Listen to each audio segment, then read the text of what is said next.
Bump's name. Hey, everybody. Welcome to Tough Bumps episode. Did I remember to update the title? No, I did not. Here we go. Let me do that now. Episode 31. Episode 31 of Tough Bumps.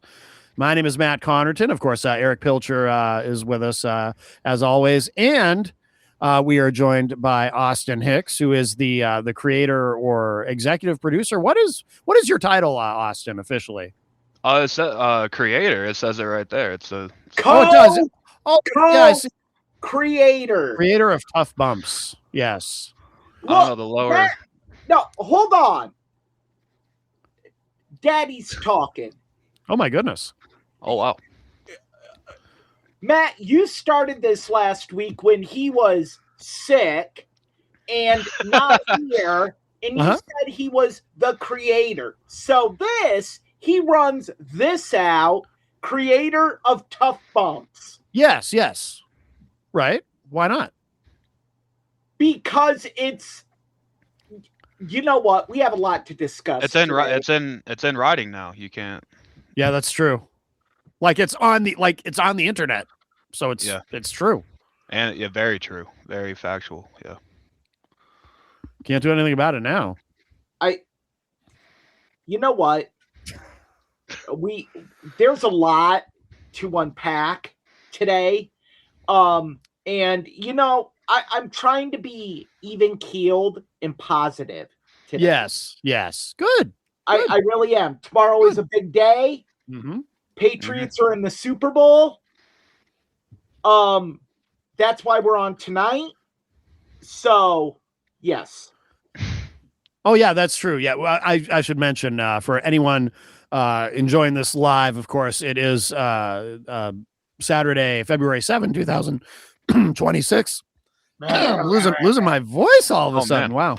I don't know what's happening. My throat's not sore, but Peter Brady in the Brady Bunch movie just there, your voice cracked. I know, Sounded like Jerry Lawler on St. Valentine's Day Massacre. Yes. That's what we in the business call a segue. Well, no, it's not a segue because we're not going there yet. Oh, true. It's more like a teaser. Okay. Well, I defer to the creator. This is why I'm the creator. I know. Yes. You know, good thing I have my backup behind me. I see. Now, I have Vito. Well, I got this. I got that. I think that shows the championship belt. Yeah. You also have an outdated flag that says Kansas City Chiefs Super Bowl champions. I have 3 of them. You can't really see it, but I have 3 of them. Oh, okay. Well, if I owned everyone for the Patriots, I would have 6. Yeah, 6. But mine happened this decade, so. Where were you the last 40 years? Not alive. Thanks for playing. Well, I know nothing of these matters. My bad. But that's okay. So should we talk about so obviously the main event this week, we're talking about the St. Valentine's Day Massacre WWF pay-per-view. It was still WWF at that point. This was a bad decision on my part. Why is that?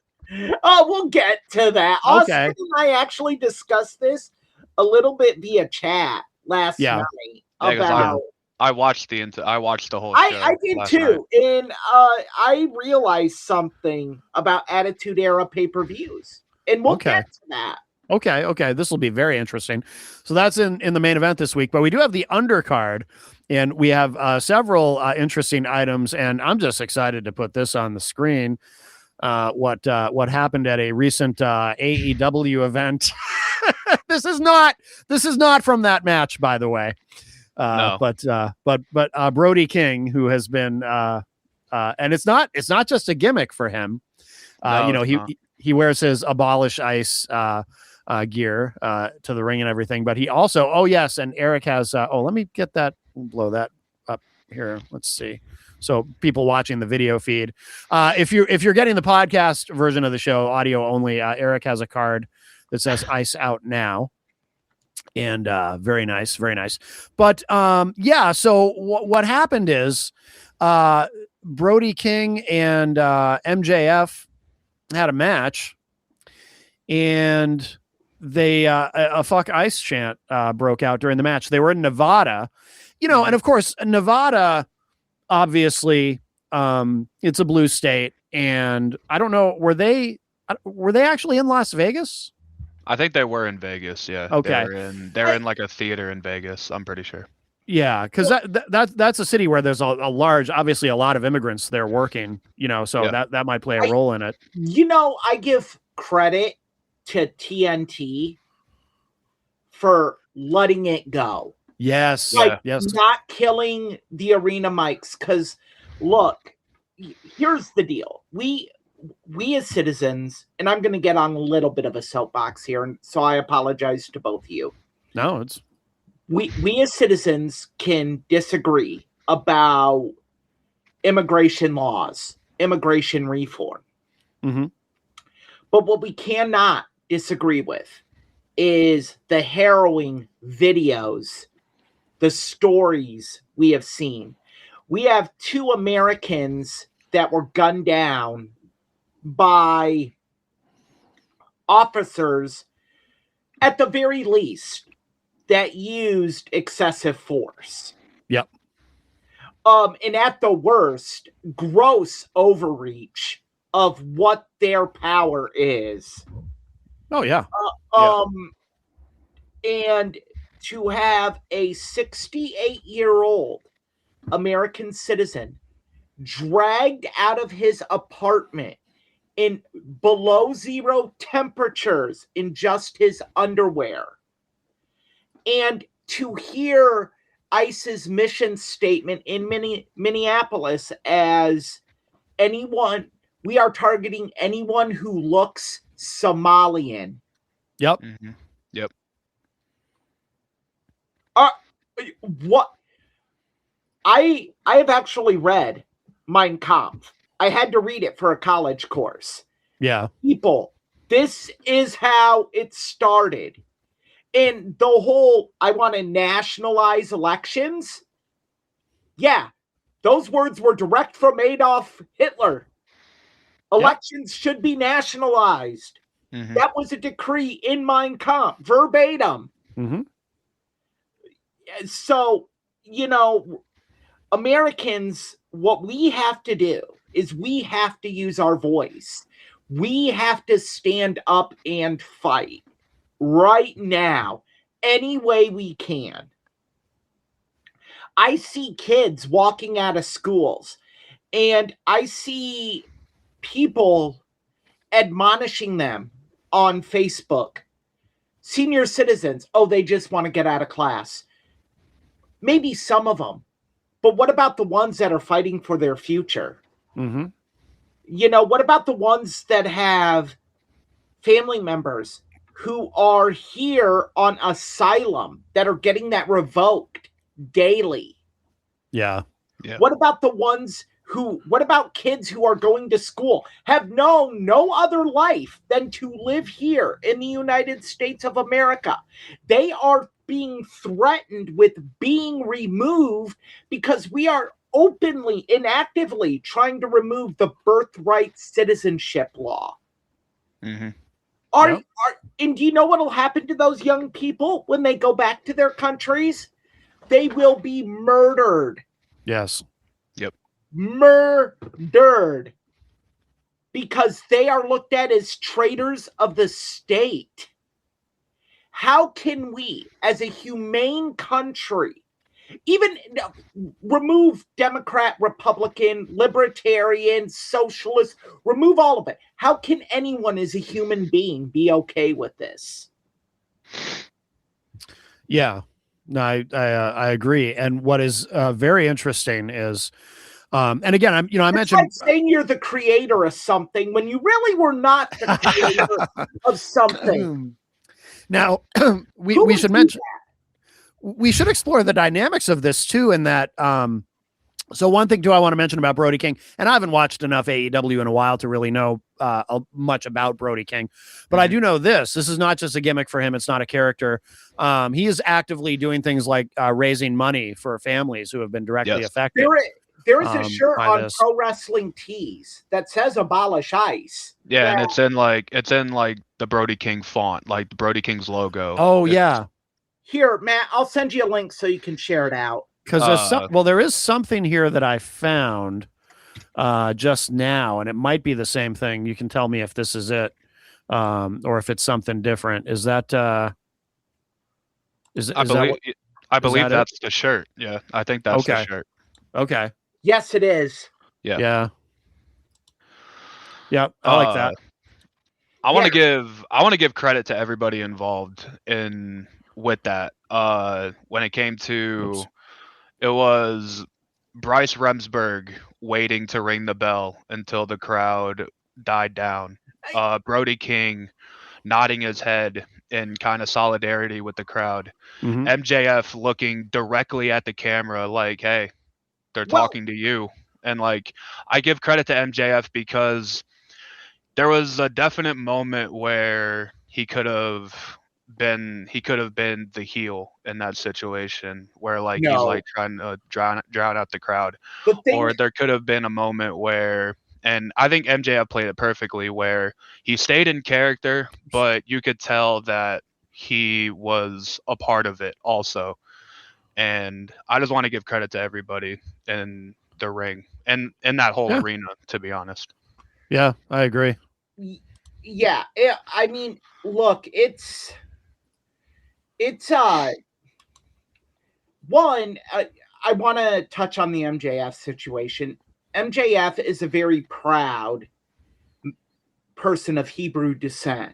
Yeah, he's talked a lot about anti-Semitism and all that. Yeah. And I'm in MJF. I've never met him, never had a conversation with him, and so I don't want to give off the illusion that we know each other. He wouldn't know me from Moses. But he comes off as a very educated man. Yeah. Oh, absolutely. Yeah. And I'm sure as someone of Hebrew descent, the parallels he is seeing right now have to be alarming. Mm-hmm. And it should be to anyone. It should be. Yeah. I mean, if we go further down the rabbit hole, we're talking about a president talking about canceling midterm elections. Oh yeah. Because he knows if the Democrats win, he will more than likely get impeached. I mean, pick a charge, any charge, run it out of a hat. What? Like, seriously, not getting congressional approval to use gross military force, circumventing a federal investigation, using the Department of Justice, the FBI, and Department of Homeland Security as your own personal mission-seeking service. I mean, pick a charge, any charge, really. I mean, the other interesting thing to me about this, and Austin, you referred to Remsburg, the referee, intentionally just kind of, waiting to ring the bell to let those chants, and the announcers did not talk over the chants. No, the either. Announcers didn't say anything. Yeah. No, they just let it go. And what's interesting about that to me is there seems to be, because that would not happen, I don't think, in WWE. Absolutely not. Absolutely not. But it's interesting to me how Tony Khan, and I don't know how you feel about him, Austin. I know, Eric, you're a staunch critic of Tony Khan, but Tony Khan does seem to be of him as a wrestling booker. Yeah. Him as a person, I think he's a great guy. I think his heart is legitimately in the right place. I just think that he doesn't look at this as a wrestling business. He looks at this as a personal, like, fantasy booking thing. Like, this is his real life version of WWE 2K26. But I do think it's interesting that he's, and again, I give him credit for being willing to let, there's another example, and I know, Eric, this is a subject where, you will not support. I know you're a big CM Punk fan, but I know you don't agree with CM Punk on this. When Roe v. Wade was overturned, I don't know. I don't remember if it was on television or not, but I know there were live events. I think it was on television. He wore a shirt from Ray Gun that basically said people without ovaries shouldn't have a right to. Yeah, it was on. Yeah, he wore that on Dynamite. Yeah. Oh, he did wear that on TV. Okay. And and obviously, and if he had been in WWE at that time, there's no way, no way that would have flown. No. Yeah. Well, but so I give Tony Khan credit for that. I'm going to say one of my favorite owners. I won't say owners. I'll call them commissioners or presidents of pro sports organizations. I think he's the best right now, and is Dana White. And you could say whatever you want about Dana, but what he said, when a reporter said something about giving his fighters a leash, he got very offended by that because he's like, I don't give people leashes. Yeah.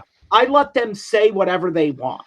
Yeah, that is true. That is true. He does. And I've actually interviewed Dana. So I can tell when Dana's not happy. I've been at a press conference when Dana was not happy. Yeah. And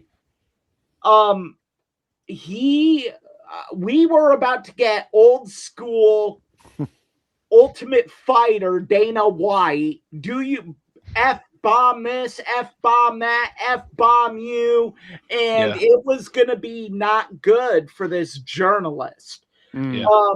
But I think that's the way Tony Khan approaches it, is he doesn't give them a leash. Yeah. Say whatever you want, and we'll deal with the backlash following, because at the end of the day, people buy into real characters. Yes. Think about this. Sean Strickland in the UFC. I think he is an idiot, and I do not think his opinions have any place in America. I think agree. They're bigoted. I think they're narrow-minded. I think they're xenophobic, homophobic. I think there's no place for him. But Dana lets him say it because it's his right to say it. Yeah. And look, at the end of the day, Dana White's running a business. And people, guys like that, it goes one of two ways, to quote the great Roddy Piper. Either you're going to pay to watch him kick someone's ass or pay to watch him get his ass kicked. Either way, you're paying to watch. Mm-hmm. Yeah. And, that's the way it is. Same with Colby Covington. People are going to watch because either you want to see him get his ass kicked or you want to see him win. Right. Either way, your eyes are on the screen. Yeah. Right. So, look, but I think this situation is different because there is so many things. This was on network cable TV. Yeah. This is at a point where AEW is kind of on rocky ground right now. Well, yeah. That's a big subject, but because of the merger, this wasn't just the wrestling bubble talking about this. Like CNN talked about what happened. Got a ton of mainstream a lot of news outlets talked about it, and BBC News talked about it. Yeah.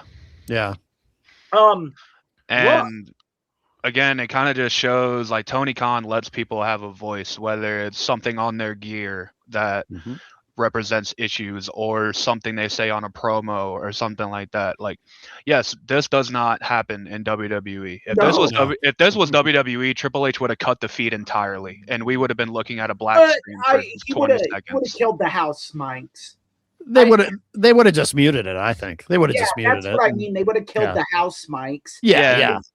And but they would have petted up Michael Cole and Wade Barrett. Yeah. Yeah, they would have. There's so much AEW could have done, and kudos to them for not doing it. Yep, 100%, 100%. Well, anything else? Do either of you guys have anything else to say on that subject, or should we move on? Or Nice. Yeah, good on AEW. Shout out to everybody involved, and yeah, fuck ice. Yeah, fuck ice. All right, we're all in agreement here. I love it. All right, so what? I don't know where to go next. I should ask the creator of Tough Bumps if it was okay that I say that. What say? You're late to one show. One show, you're late to getting on, and this is what you get onto. Oh my goodness. My goodness. You know what? I have a plan. I have a plan for this. I will bring in someone else who was a part of Tough Bumps in the beginning. He did the voiceover introduction. He did. To Tough Bumps. Really? He will settle who the creator of Tough Bumps is. It's the real third man. Really? The real third man. The third man is here. Joe, the Pilch Daddy, Joe Pilcher. I will get him on this show. Interesting. And he will settle this debate. Wait, is he the masked man? Is that what you're saying? He's Mabel. Yeah. Mabel is the third man. Wow. He eliminated Braun Breaker. I got it. Yeah. Wow, that's fantastic. All right. Very interesting. I could have definitely known if it was Mabel that eliminated Braun Breaker. He didn't dry hump him on the ground. In silk pajamas. Yeah. Hey now. All right. Where do you guys want to go next? Well, I think that segues into the Seth Rollins revelation from this week. Yeah. So Seth Rollins is he's on his way back? According to Uncle Dave Meltzer, he is penciled in to take on Braun Breaker. Okay. He is penciled at WrestleMania, right? He is penciled in. Yeah. Penciled in. Okay. Well, yeah. I mean, that was probably a foregone conclusion, though, right? That he was going to be there. I explained this to Austin because him and I talk via Messenger, being cousins and everything. Seth had and I am not, again, comparing myself to Seth Rollins. Mm-hmm. We had similar shoulder injuries. My physical therapist told me it is a 3 to 6 month recovery, with closer to 6 than it is 3. Okay. And that's for a normal semi-obese guy such as myself. Although Harold Hoff in the chat, who says Eric would be going out on a stretcher. You know what? No, pack a lunch, pal. Nah. We've heard stories about Seth though coming back from injuries early. Like back in 2015 when he tore his meniscus, he came back early from that. Or even in, when was that? Like 2024 after Mania, he came back early from the injuries that he had. So like this isn't really out of the norm for Seth Rollins to do. And some people quickly. Yeah, I always thought that if he was able to make WrestleMania, he was going to wrestle on that show. That was always my opinion. I hope that my inclination is correct here. Because last week I was very critical of the masked man thing. Mm-hmm. I remember, yeah. I hope that they did this knowing that at least 80% certain Seth would be able to go at WrestleMania. Oh, I feel like I would sincerely hope they would not do that angle if they didn't know if Seth was working WrestleMania or not. Right. Because what would the payoff to that be if not? You gotta have a plan B though. Yeah, you do, but like would that plan B be good? You don't go into this and be like, if Seth isn't here, let's check and see if Hornswoggle's available. Yeah, but like No. the only good outcome of this though is Seth being there. Like, if it's revealed that like, oh, Seth can't make it and it was Austin Theory or something under the mask, like that's lame in my opinion. Like, I was going Logan Paul. Logan Paul also, but like I feel like there's a lamer option. I was thinking R-Truth. No. Oh, okay, well, yeah. we saw his mouth a little bit. I was thinking the Scrap Daddy, Scrap Iron. Oh, Adam Pearce. Oh, I wouldn't be opposed to seeing Adam Pearce work a match. Yeah. On WrestleMania, I don't really know, but yeah, it could be interesting. He's kind of been out of the game for a while now. Yeah. Though. But he's not. What's his deal? Like, he's not injured or anything, right? He just he just doesn't wrestle. Adam Pearce, I remember seeing Adam Pearce in Ring of Honor. And look, Adam Pearce worked very hard and very stiff for a very long time. So I'm thinking it's a lot like Nigel McGuinness situation. Yeah. Where the injuries just kind of took their toll. And they originally hired him as a backstage producer. Yep. And then it was, okay, well, this guy has charisma. This guy has this. Former NWA champion, so people know him. Mm-hmm. It's kind of like the same situation with Nick Aldis now on SmackDown, where I think it's the exact same situation. I think if he wanted to wrestle and they had something for him in a wrestling capacity, he could, and it wouldn't be an issue. But they just don't have an idea for him wrestling wise. I think Aldis though doesn't he have a neck injury? Isn't there something wrong with his neck? Does have a neck injury. But he is young though. I mean, he's only in his late 30s. So in theory, if the neck injury can be handled, he should be able to. I think a lot of it is Aldis just is like, I've done everything I've wanted to do. Yeah. Yeah. Like and he's good in his role. They both are. Yeah. I think. I think, yeah. But it's funny you bring up Nigel, but like I think if Nigel is able to work a couple matches a year, I think Pierce or Aldis could do the same thing. Yeah. If they wanted to. Probably, yeah. But I think so. This does not this masked man angle does not work or go off well. It's never worked. It never has worked. It never will work. It just doesn't because it's stupid. I mean, when we hear Seth's music on Raw and the audience loses their minds, I mean, can you really say it didn't work? Yeah. Black Scorpion. Okay, one awful example doesn't outweigh that's the ultimate awful example of why the masked man doesn't work. Okay, but what about I mean, every booker has their trope, right? This unfortunately is Triple H's trope where and it's such a horrible one. We've seen Becky do it recently. R-Truth came back recently. The R-Truth one I actually liked. I did too. I thought that was cool. I thought it was fun. And then the one that revealed to be Theory, and it's like, it kind of gets overdone.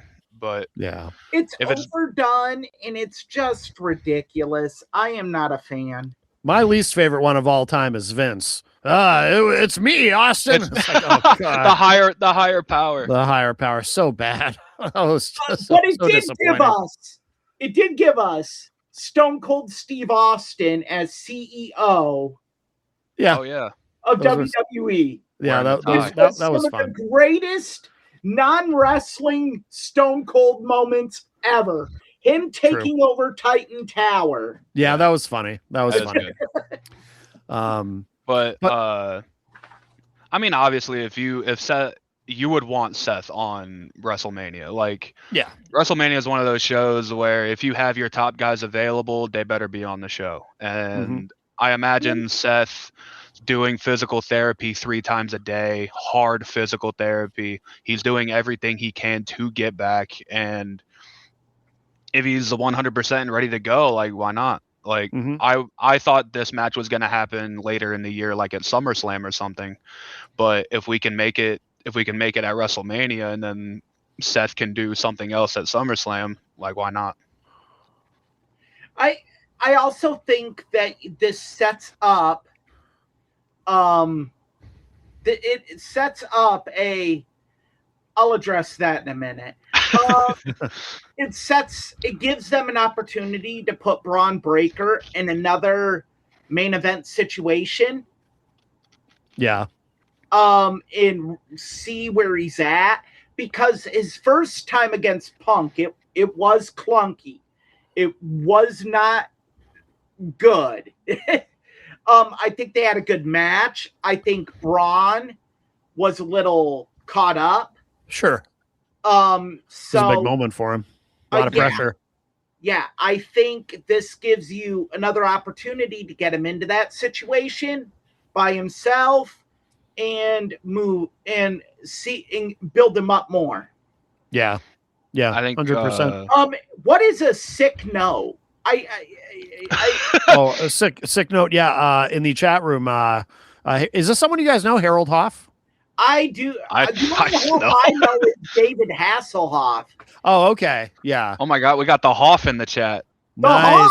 Well, this is probably David Hasselhoff's son, Harold Hoff. Yeah. Sorry, your dad is a drunk hamburger eating moron. And he doesn't even know how to spell Rick and Ric Flair correctly. Yeah. Ric Flair would whoop most of these candy asses even drunk. Actually, Ric Flair, from what I've heard, in real life is a pussy. Yeah. Apparently he cries a lot. Yeah. Oh yeah. Yeah. I've heard bar stories where Ric Flair literally, like, if it wasn't for Arn Anderson being there, Ric Flair would have gotten annihilated. Yeah. And like in interviews, even interviews he does for WWE, anytime he talks about Charlotte or even anybody mentions Charlotte's name, he cries, and it's like, yeah, he's an emotional guy. If my daughter was more respected than I ever would be. I mean, especially given his accolades. Like, could you imagine knowing that your daughter probably has more respect of this industry than you, and you're one of like the builders guys of this industry? Yeah. All because you're a degenerate scumbag, basically. Like, you know, I'd cry. Anything more on Seth, or should we move on? I think it's great if he's able to.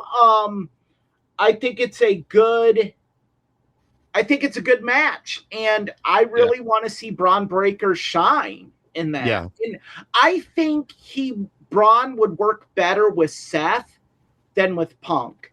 Okay. Well, because Seth will bump for him. Seth will make him look like $1 million. Punk bumped for him, but it's a different style. Yeah, there's a different kind of bumping, and what the bumping Seth is willing to do. Well, in Punk is more old school than Seth is. Well, and Punk is just older. I mean, he's, what is he, 48 years old? I mean, his bump card is almost full as it is. Like, he isn't going to take a running 40-mile-per-hour spear through a guardrail. Right. Yeah. Nor should he. Seth will do it 3 times in a match if you ask him. Yeah. And Seth will be like, we're taking out the whole front row. Yeah. Yeah. My last thing is, I would like to think this is why Braun got eliminated from the Rumble the way he did. Oh, yeah. Because this would be the only way to save that, is to give him a match with Seth Rollins. Because like I said, if the payoff isn't Seth and it's Logan Paul or Austin Theory, that's a complete that's a complete waste of what they did to him at the Rumble, I think. Yeah, I agree. Yeah. I agree. All right. Well, should we just scrap Daddy? Yeah. Well, should we talk about let's see, we've got AJ Styles also. Who's in the news? AJ had an interview with Stephanie McMahon, and he left the door open. Yeah. Under very specific circumstances, though. Yeah. Very, very, very ultra specific. I have a theory about AJ Styles. It's probably not going to come true, but I have a theory. Okay. I think the way with the way the Rumble happened and how he put his gloves off, he took his gloves off and then put them back on and hit his pose. I think that was him saying, "Hey, I'm done in WWE. This was my last WWE match, but this isn't my last match. I think he is going to wrestle somewhere else that's not WWE." The only place I could see is New Japan. I don't see a TNA run because I think TNA is a TNA run could have happened at any point while AJ was with WWE. Right. Like I assume if he really wanted to wrestle there, he could have. I think it's New Japan, and I call me crazy, but we don't get AJ Styles in WWE if it wasn't for New Japan. Absolutely not. No. Couldn't he? But in theory, I mean, couldn't there be a match in TNA, like not a run, but just a match? There could be a match, I think. It could be, but Kazarian probably. I think. Oh yeah. But then Austin just indirectly. I like that idea. Gave a good point. Who does he face in New Japan? Everyone that was there when he was there is gone. And do you know where they are?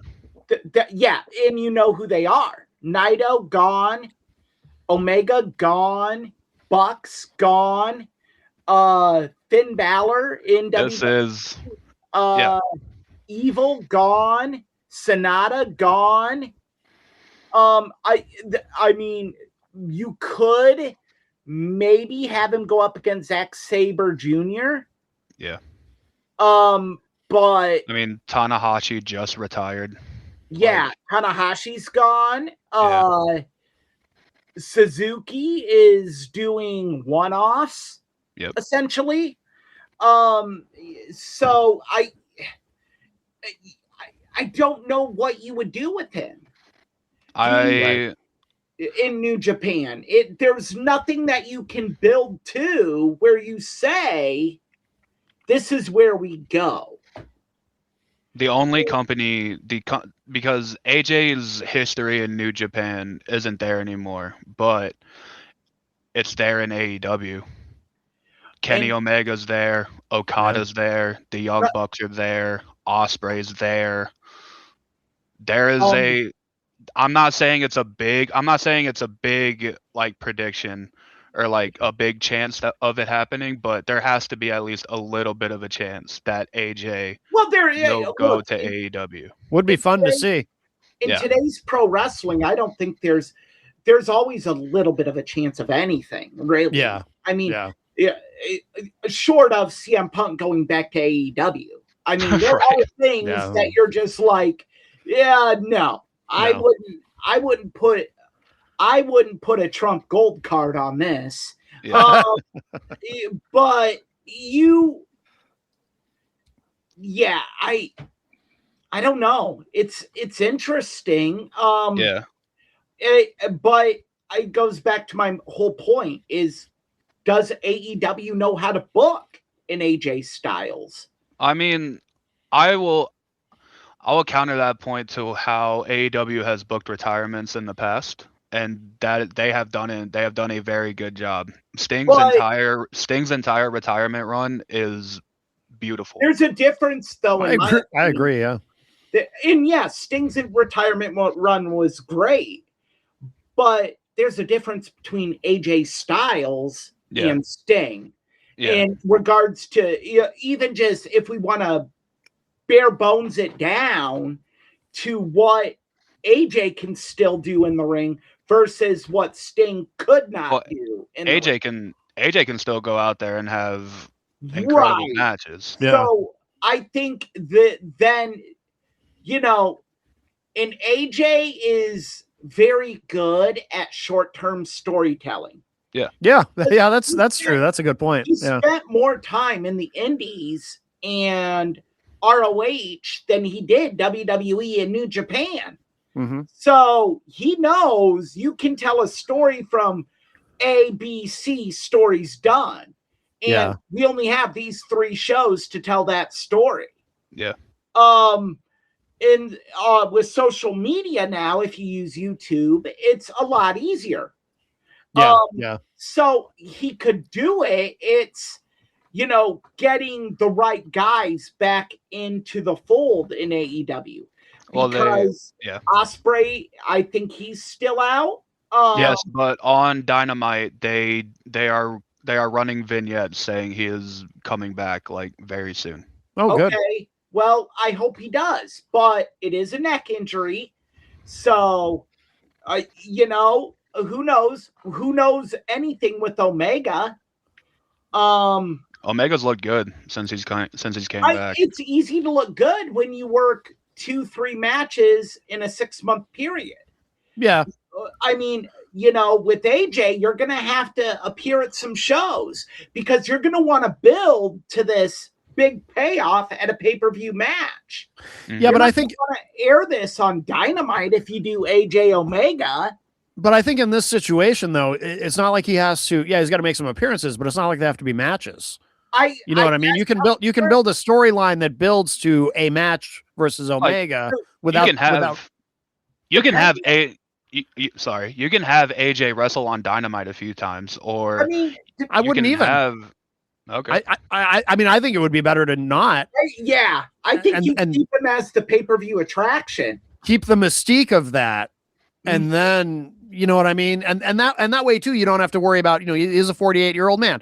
You don't have to worry about him getting hurt on his way to that big match. You don't have to have Omega wrestle.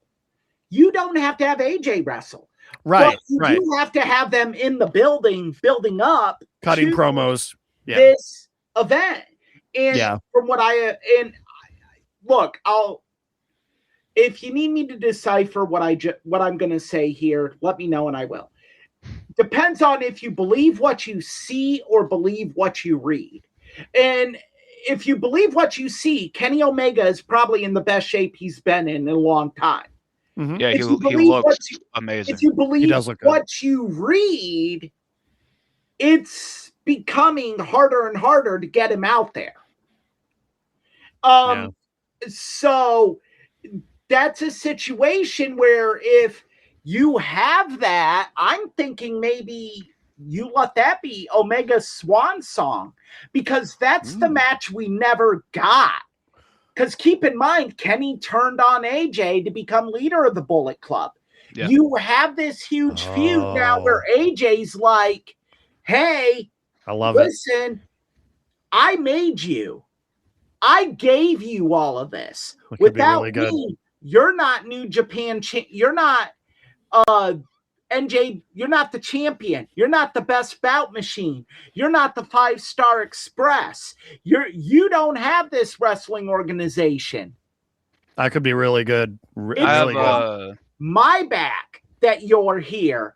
And now, and AJ could say, I tried to wrestle with a broken ankle. I've wrestled through herniated discs. I've wrestled through everything. You get a disease and you're on the shelf for 2 years and you still call yourself the best bout machine? I'm the phenomenal one. I've been the phenomenal one for over 25 years. Yeah. What have you done? Yeah. And you could sell it as the last big battle for these two. Yep. I have a different retirement match for AJ. Because as far as I know, this match never really happened on a major scale. It happened on the indies, but it never really happened. I think in a perfect world, AJ Styles would retire at Wembley Stadium against Will Ospreay. It's intriguing. Because Will Ospreay, a very, very big risk there. Will Ospreay works his style. AJ has not worked in so very long. Yeah, but he can work around AJ's limitations. He's good enough. I mean, he's done it with other guys. I like it being Omega. I do too. I like both options. I think they're both great options. I think you can do AJ versus. It would be so easy to do AJ versus Ospreay as a one-off with no build. Yeah. You can do vignettes. AJ's coming to Wembley Stadium, and you could have Will Ospreay just talk it up like he's stealing my thunder. This is my home. I've actually time. I've actually kind of fantasy booked AJ coming to AEW in my head a lot since he retired. I look at AJ and Will Ospreay. How you could do it is exactly how New Japan did Jericho versus Omega. Mm-hmm. You don't need AJ there to sell this. Right. He just has to show up at Wembley. Yeah. I think because AEW's next pay-per-view is Revolution. It's not until March, I think. And I think I always thought that MJF, whoever he faces, if it's Andrade or Brody King again, I don't know who, but I would say after that match, that is when you do the Will Ospreay return. Will Ospreay comes into the ring, confronts MJF, and he goes to grab a mic. As soon as he goes to talk, the lights cut out, and then on the Tron, you just see the Phenomenal One logo, and the first and like his ROH theme plays, the Demigod song, and then AJ walks out. You had me. Kill it after the Phenomenal One. He doesn't even have to appear. No, he has to be there. I'm sorry, he has to be there. You put that P1 on that screen, and then you put the little bug that says copyright AEW, and you cut to MJF and Will Ospreay both staring at the screen, because then you tease who's he coming for. Is he coming for MJF? He could be coming for both. Or is he coming for Will Ospreay? You don't know, but now you have to watch Dynamite to find out. I like that. But find out at Dynamite, you have to watch next week on Dynamite. Don't find out then. Oh, you gotta buy the PLE, and you do these little vignettes whenever anything big is happening with the P1 popping up on the screen, like the Save Us Y2J promos. I just think it would be a great moment for AEW if all of that happened, but AJ is actually there and he comes into the ring and all you see is just a stare down with AJ and Will Ospreay. And then I like the idea. I just think you can do more with him not being there than you do with him being there. The mystique of it. Yeah, you build up the Phenomenal One mystique by like getting him, and you could then do it where because I think if you do MJF versus Will Ospreay, you're booking yourself into a position where you have to have MJF drop the title to Will Ospreay. Yeah, Ospreay has to win the belt, yeah. But if you do it the way I said you do the AJ thing, AJ's first appearances, he costs Will Ospreay against MJF. He appears, he comes out of the center tunnel, not the heel tunnel or the face tunnel. He does the whole lift the hoodie and flip the face. And the P1 and Will Ospreay standing there after he hits a finisher, and MJF catches him. 1, 2, 3.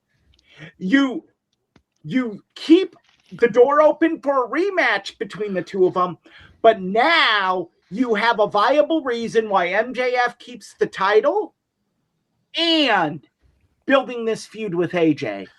But by the way, I think it's worth noting too, because you mentioned the P1 and everything. Apparently, AJ Styles did just file, as his contract was ending, a bunch of trademark applications for all his intellectual property. He copyrighted the P1 logo and he copyrighted the Phenomenal One, AJ Styles. Yeah.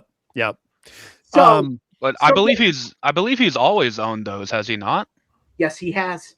That's what I thought. Yeah. He had a pro wrestling tea store. Yeah. The other thing too, I just wanted to mention about AJ Styles and always has impressed me is, so in 2016 when he first showed up in WWE, his longevity in WWE is very impressive to me, because I specifically remember when he showed up in 2016, I thought, okay, this is going to be like his last run. He's going to do one, 2 or 3 year run in WWE because what's that? It was supposed to be. Yeah. Well, because he was so beat up at that point, I was like, okay, he wants a run in the big league, right? Yeah. But this is gonna be it because he's so beaten up, and then it turns out to be a decade. Yeah, because that just amazes me. Because that New Japan and ROH run, the matches he was having in that run, it took a lot out of him. I know it had to have, and I think AJ was already in his 40s by the time he went to WWE. He was like mid 40s. I think lost in all this, and then we'll move on if you guys don't mind. AJ was on a prove it deal when he first got to WWE. Yeah. They wanted to put him in NXT. Vince didn't even know who he was, really, right? Yeah. Vince didn't care about him at all. They were going to throw him in NXT, and Samoa Joe said, no. Yeah. You put him on the main roster. People are going to know who he is. Yeah. I think we talked about this before. Like even his debut at the Rumble, Vince thought like this is just a waste. Like Vince thought no one would know who he was. That's why they had him enter number 3. Yeah. Yeah. Because Vince is like, okay, we'll get it out of the way. And then Roman Reigns looked like he didn't know who he was. Well, Roman didn't. Like, look at his face. Who's this? Roman was probably like, who's this vanilla midget that they're bringing in? And then he got a louder pop than he ever got. That's true. Yeah. Hey, put your ones up. I mean, Roman now, but that Roman, Roman. Yeah. I mean, look, you have a guy out there saying suffering succotash. Winks at the camera. Yeah. Well, should we move on? I think we've got one more item on the undercard, right? Oh yeah. Here we go, brother. Or I guess we don't say that anymore, right? Hulk Hogan's Real American Beer is no longer associated with the Hulkster. No. Yes. Austin, you're the only one that really drinks out of us. Have you tried Real American? I have. There's a Busch Light thing. You can kind of see it. It's like a little Busch Light thing. I have not tried Real American Beer. I don't think it's even for sale here in Cedar Rapids. I don't think it's available in Iowa. No. Oh, I would try it. I mean, I just want to get this out. I want to get this out the way. Fuck Hulk Hogan, right? I don't like Hulk Hogan, but just the anomaly of that beer can, like I would have to try it. But like I never found it. So I didn't. I have read more horrible reviews on it than I've read positive. Yeah, I've seen online. You can buy individual cans for $1.99, which strikes me as. I mean, I'm not much of a drinker either, so I'm not sure what it's supposed to cost. But that seems cheap. That's incredibly cheap for a beer. Wow. Yeah, that's what I thought. It's probably like $8. I mean, my Monster Energy drinks cost more than that. Like, what is $1.99? This Coke I'm drinking costed more than that. Yeah. So. It's kind of because I saw this on cotton candy flavored water. Oh, gross. I saw this on Twitter that they were removing Hogan off the beer cans, and I haven't even seen a statement as to why. There's no reason why, but I saw. They're like, he's dead. Who gives a shit? Yeah. I saw people saying. I saw people saying, like, would this not be bad for sales? Because people were trying this. People were trying this because it's the Hulk Hogan beer. Right. Like, who cares if it's just a plain ass beer can that says Real American on it? Real American Freestyle lasting longer than Hulk Hogan's affiliation with Real American Beer. Oh yeah. Were they just waiting for this guy to croak to cut the beer? He literally killed himself pushing this beer. Yeah. Like, that is kind of true, isn't it? Nationwide tour pushing this piss water. His guys, and then they're like, his last WWE appearance where he got booed out of the building was for that beer, and like it's gone now. Like, according to Undertaker backstage, he sold the booze pretty hard. Yeah. Of course he did. And he's like, he's pushing his beer. Yeah. They asked Taker if he tried it, and he said no. Yeah. Well, Taker's a whiskey guy, I think, right? Yeah. Seems like he would be. I think he drinks. I think he's actually paid by Happy Dad beer. Oh yeah, I've seen. Yeah, that was never- on the 6 Feet Under podcast. Yep. Happy Dad. I've never even heard of that. Happy Dad beer. It's a seltzer by it's another podcast, like their branded beer, and it's a seltzer. It's actually pretty good. Oh, you've tried Happy Dad, but you haven't tried real American beer, brother.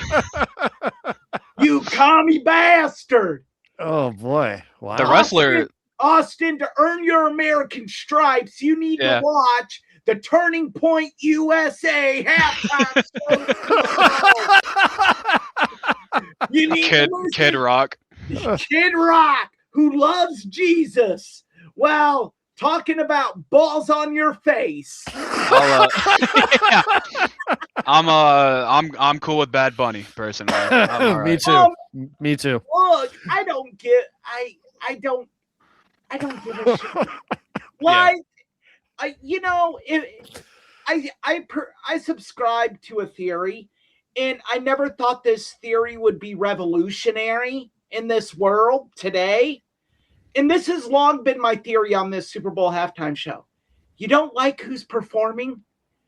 Don't fucking watch. It's so simple. Yeah.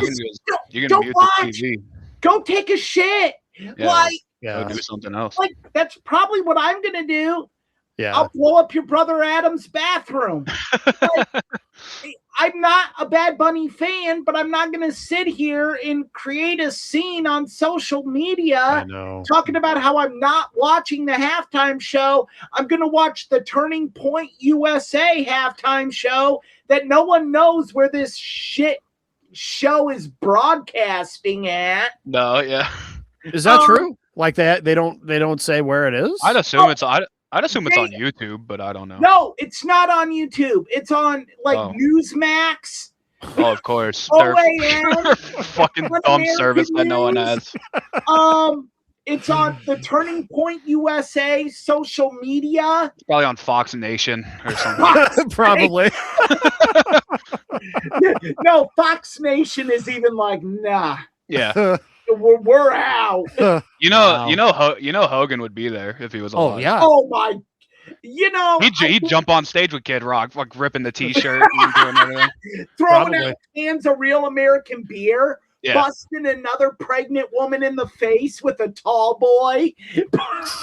This is I wanted to try real American beer, but now that Hogan's not on the can, it's like, I'm good.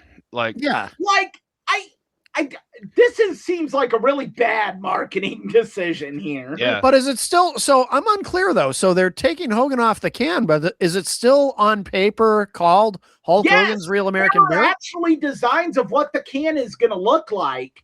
It looks Hogan's like name's still on it? shitty version of a PBR can, even shittier than the one that's on our screen right now. Yeah. And that's not. I had a hard time finding a high res picture of it. Even I'm gonna try and find the new can real quick. Yeah, I saw it somewhere, and I'm like, this looks like if the government gave out cans of beer at a. Can you see this? No, you can't. At a Austin, download it and send it to me, and I'll send it to Matt. Okay. It looks like, if the government gave out cans of beer at a food market. I think I found it. Oh, did you find it? Okay. I think so. Let me see. It would be a white can with just beer. Yeah. Let's see. The wrestler beer I really want to try is Stone Cold's, but that's not. Yeah, I hear great things about the. Yeah, there it is. That's what. Yeah, that's what I found. Yeah. Yeah. That's from the Eric, website. That's really not too far off of what you just described. Yeah. White it's very generic. But yeah, what's the point of taking Hogan? How do you become 200% American? If you look at the top of the can, I never noticed that. Oh wow, that's hilarious. What?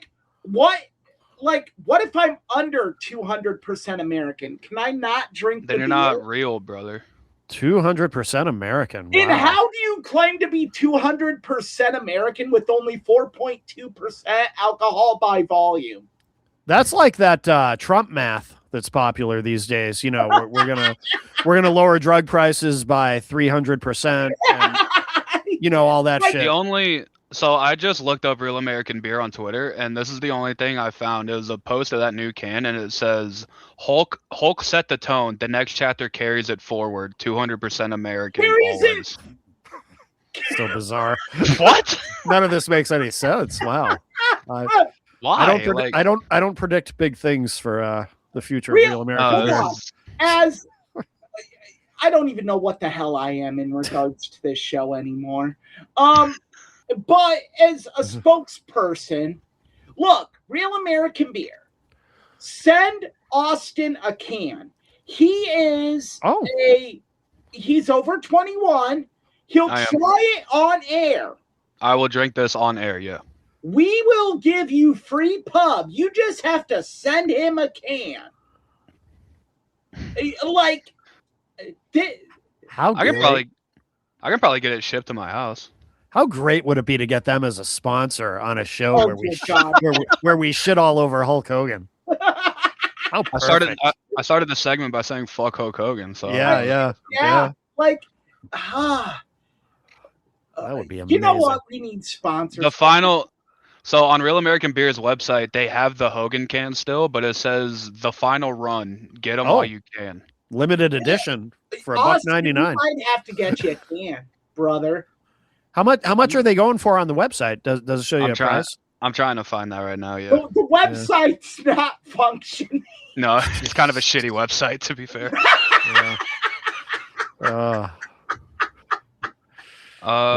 It's just showing me merch. Like, I don't want to wear it. Like, good God, could you imagine?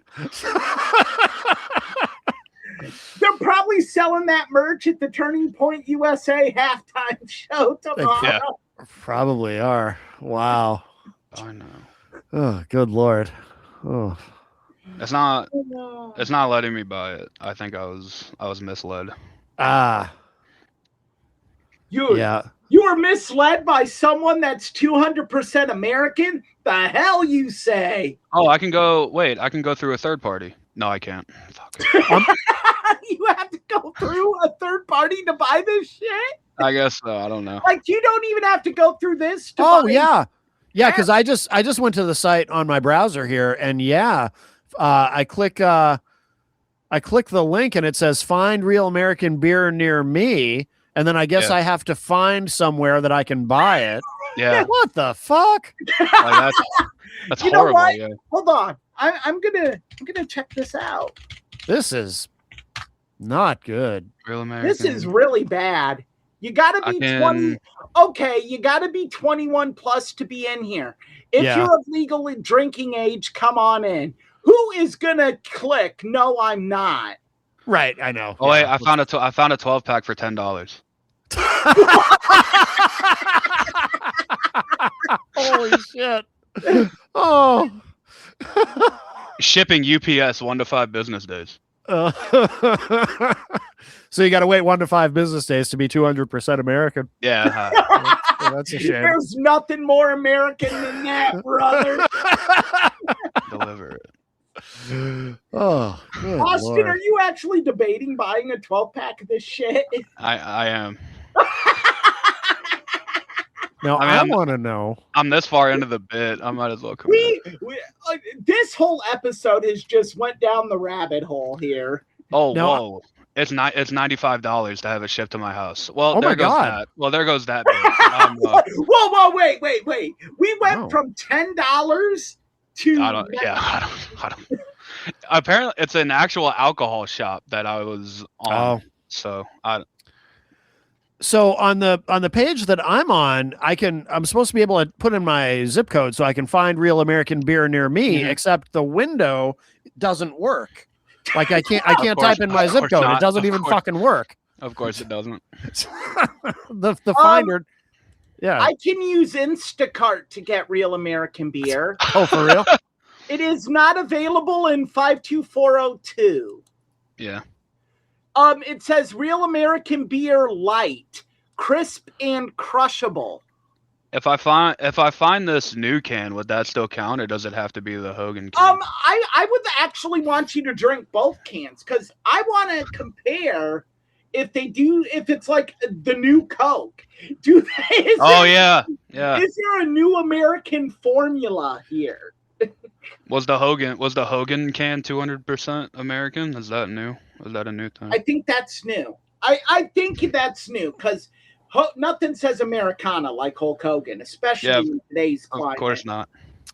And they violate this company violates a key principle. You always want to be easy to buy from. If you make your product difficult to buy, nobody's going to fucking buy it. I mean, like, don't make it hard to buy. Like, everything's going digital now. Like, you can buy it online, but yeah, like, let's see if I can find it within 50 miles. Well, you won't unless it works for you. Like, I couldn't get that page to even let me put in my location. Like, it just doesn't even work. Here we go. Within 50 miles. I can get. You got it to work? Maybe. Let's see. Real American Light Beer, 24-ounce can. Just one. My browser won't let me. It's not available in 52402. Oh. See, my browser won't let me. I wonder why. My browser won't. The store can't deliver to this address. Okay.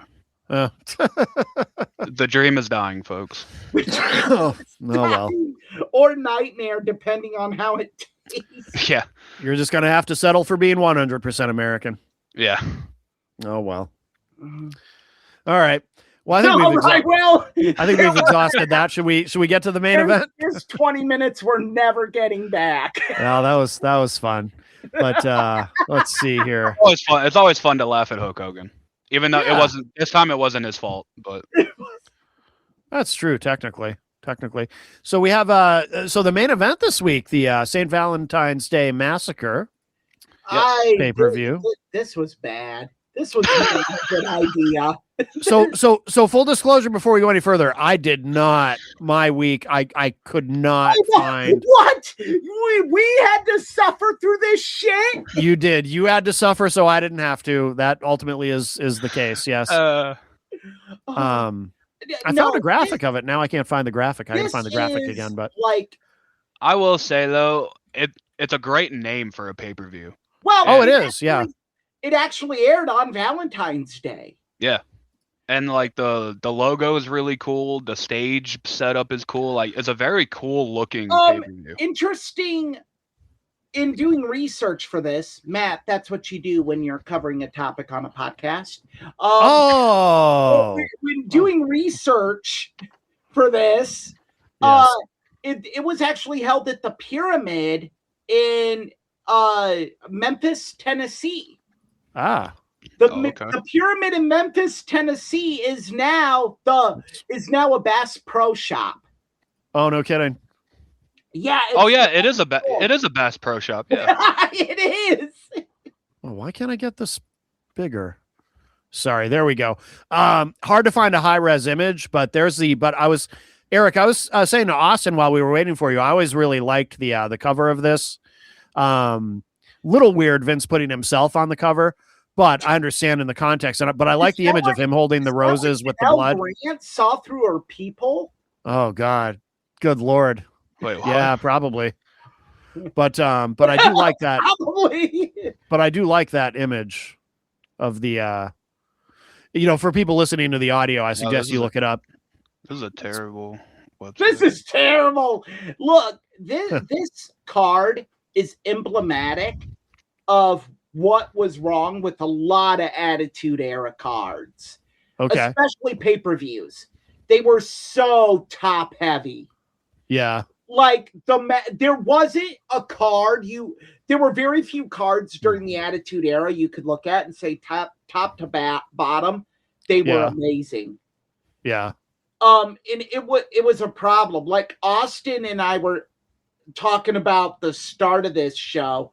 I mean, if it wasn't for the two main events, this show would have been like a 2000s episode of Nitro. Like, it is bad. Like, yeah.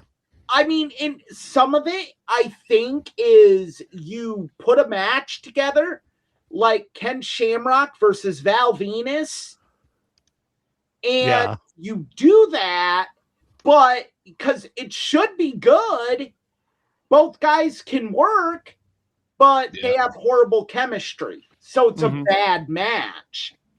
But yeah, if it wasn't for the last man standing match between Rock and Mankind and the main event, which, you know, is one of those things that we can discuss that, but those two matches really saved the card.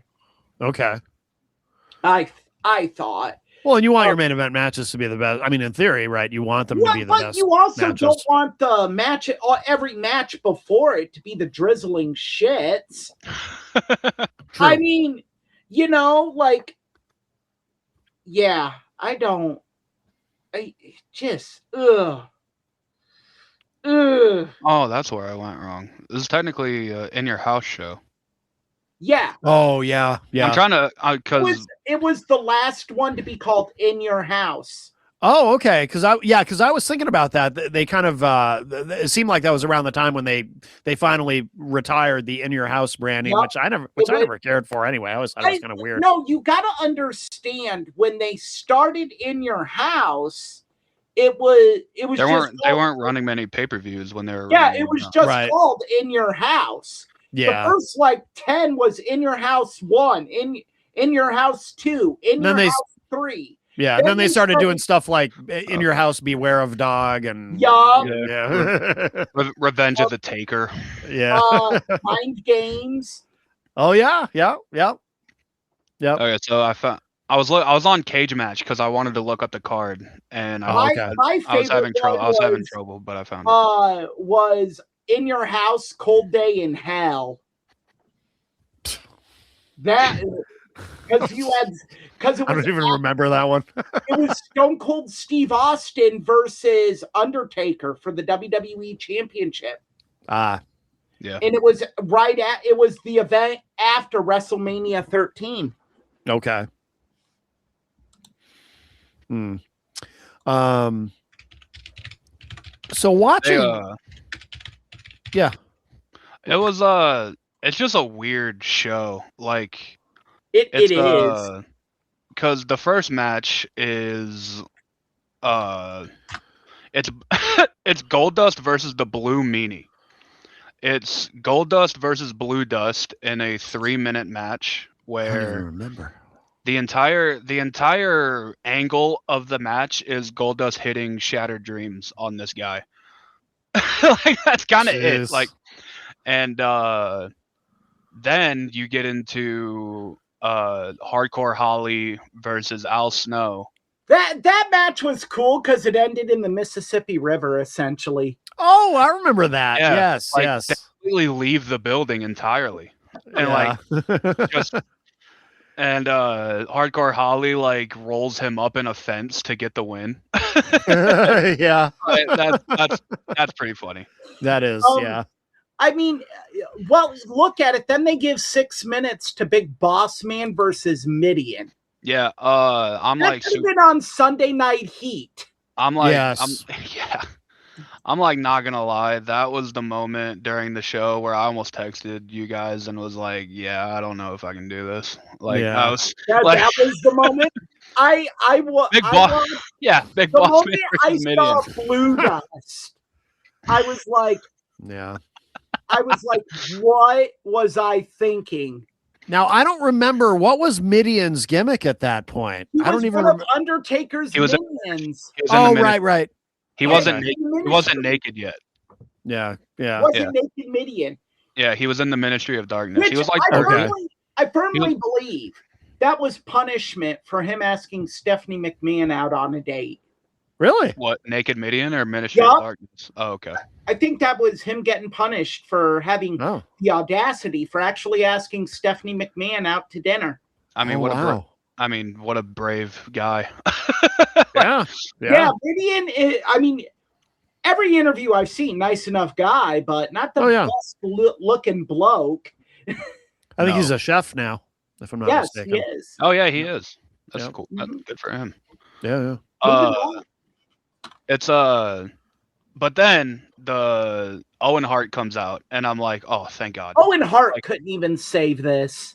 It was the match they had. I thought was pretty solid. I mean, it was as good of a match as you can have in 10 minutes.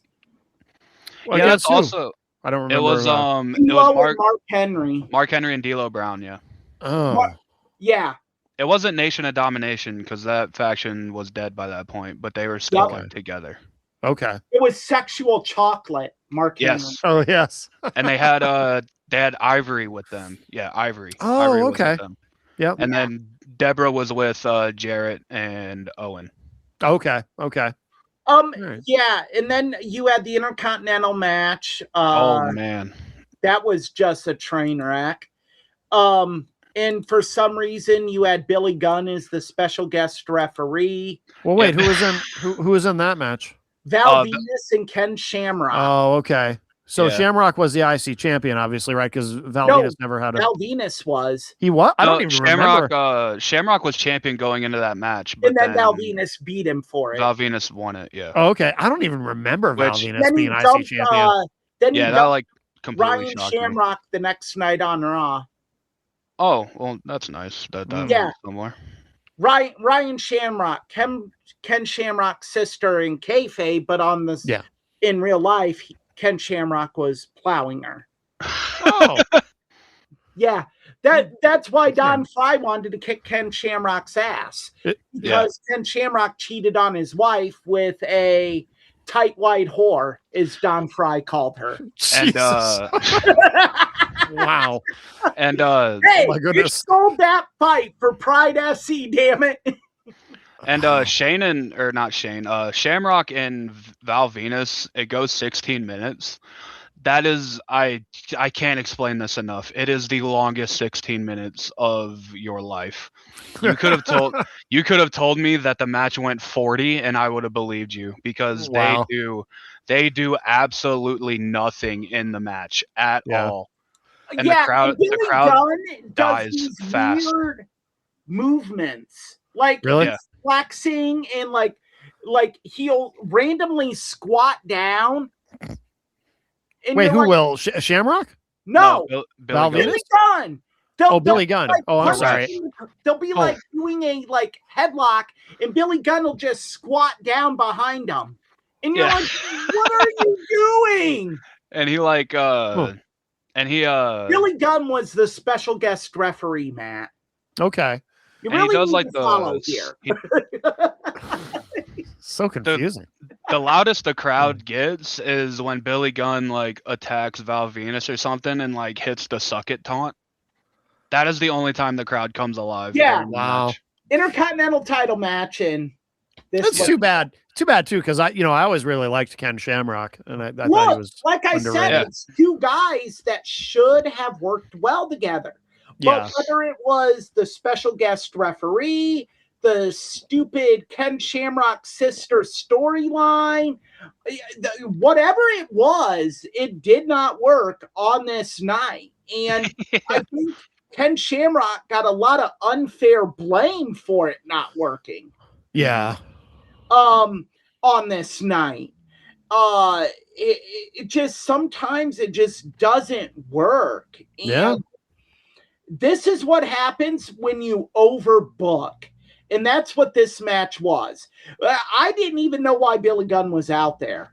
No, they don't care to explain it either. Yeah.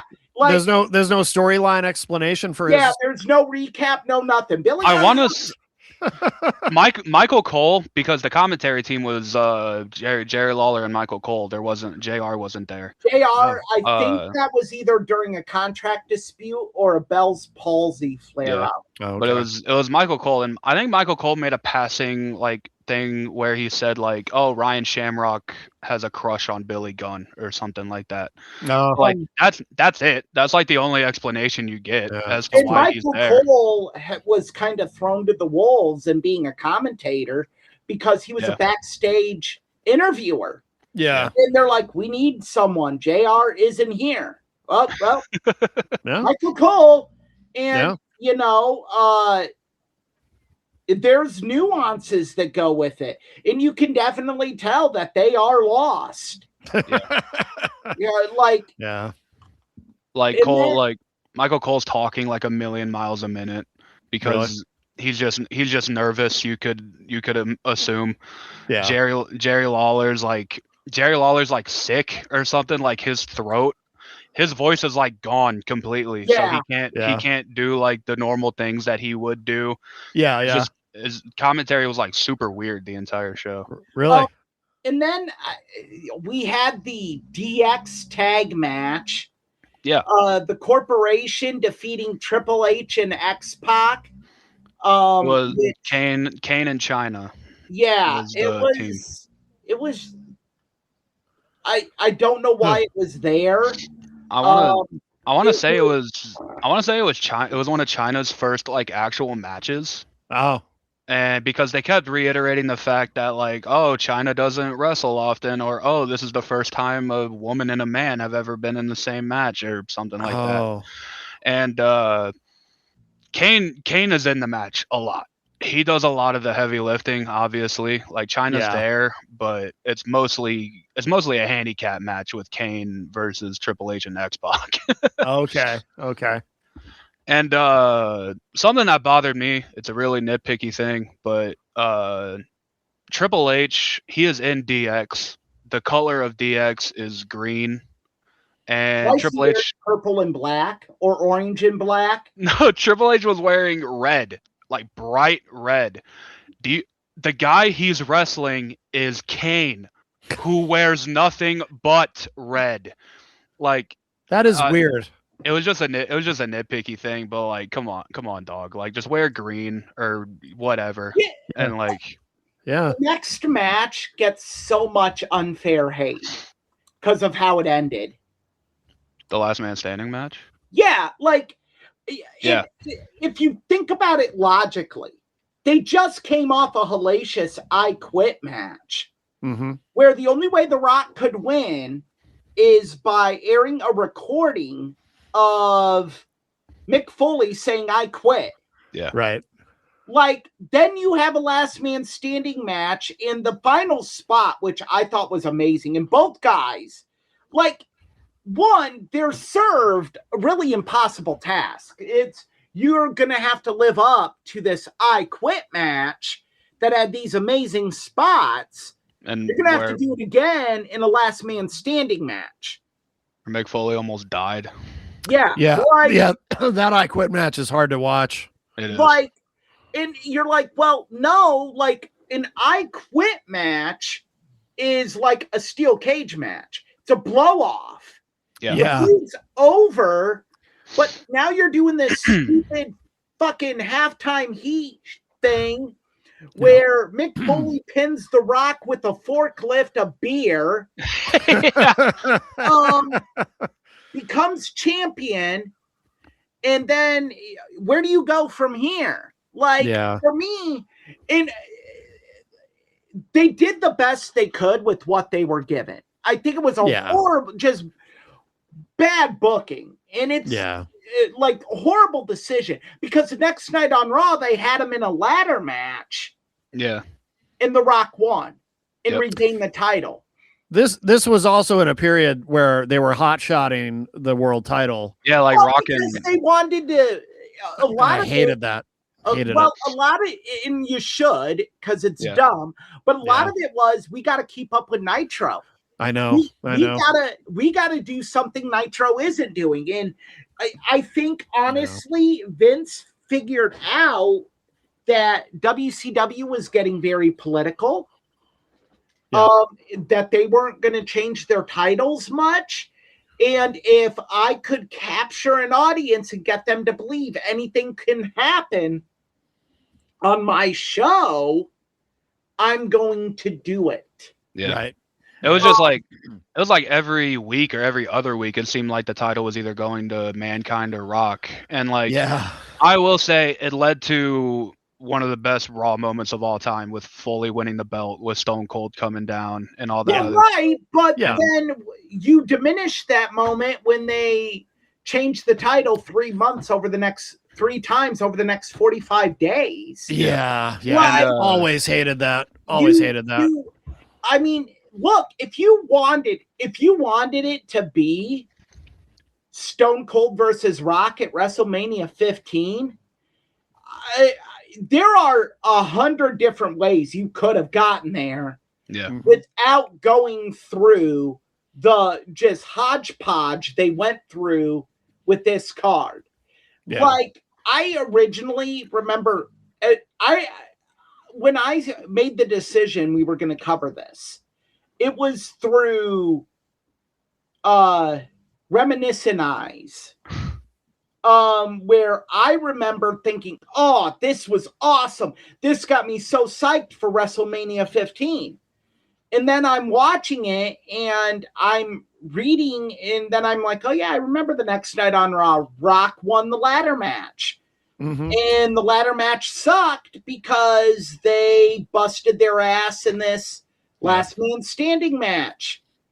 And then you tease some stupid feud between The Rock and The Big Show, because the Big Show choke slams Mick Foley off the ladder, and that allows Rock to climb up and get the belt. That never really came to fruition.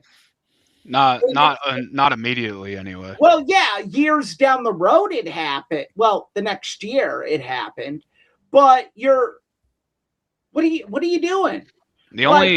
If you wanted Mick Foley to lose the title, it would have been so easy just to have the ladder match at St. Valentine's Day Massacre. Right. The only saving grace is to like them hotshotting the titles is like the match. Most of the matches that Rock and Mankind had together were really good. Like the I Quit match is hard to watch, but the match is good. And halftime heat I think is good. This match I think is really good. Foley takes a bump here where like it could have gone like horribly, where he goes to hit a pile driver on Rock through the announcer table, but Rock flips him over. His head smacks the edge of the announcer table while simultaneously his leg smacks the timekeeper's table. Like could have completely obliterated this dude's leg. And then Rock follows it up with going into the ring, grabbing the steel steps and just throwing them on Mick Foley outside the ring. And like it kind of just goes to show like what Foley was able to do and what he was willing to do to make the top guys look as good as they did. It also goes to show how green The Rock still was. I mean, yeah. Because you can definitely tell that was a spot they talked about doing. If you're not green and you know the business, you would have been able to kind of pivot from that. You know what I mean? Right. Yeah. Give Mick some time to recover. Yeah. But there's no time to recover. Yeah. He just goes and does it. Yeah. And you're like, oh, okay, that's where we're going. Like, it's the same problem they had with the chair shots the month before. You know, Mick doesn't go down. Why? Because his brain is scrambled. Yeah. Even just thinking about it. Well, there was a big disagreement. Would have probably taken Mick and thrown him down and done like a choke to tell him, Mick, stop, stay down. But Rock's not. Rock, green as goose shit still is like, he isn't going down. That's my cue to stop. And Jesus. Apparently that it was just a big disagreement between Rock and Foley. Foley agreed to a certain number, but like what Eric said, Foley just isn't going down, and Rock either being green or taking liberties or whatever it is. I don't think he took liberties. I think it was because there was a cue. Mick was supposed to go down after the fifth chair shot. Yeah. And he didn't. Now, again, Rock has to know, or the ref, gotta step in. The ref the ref absolutely should have said something. Someone should have been in his ear. Get in there. Yeah, why is Vince just sitting there letting this happen instead of telling the ref, hey, go talk to Rock, there is make him stop. Many more at fault for that than the Rock. Yeah, absolutely. You absolutely can't sit there and even say Mick Foley's at fault. Foley didn't even know what was fucking going on at that point. Yeah.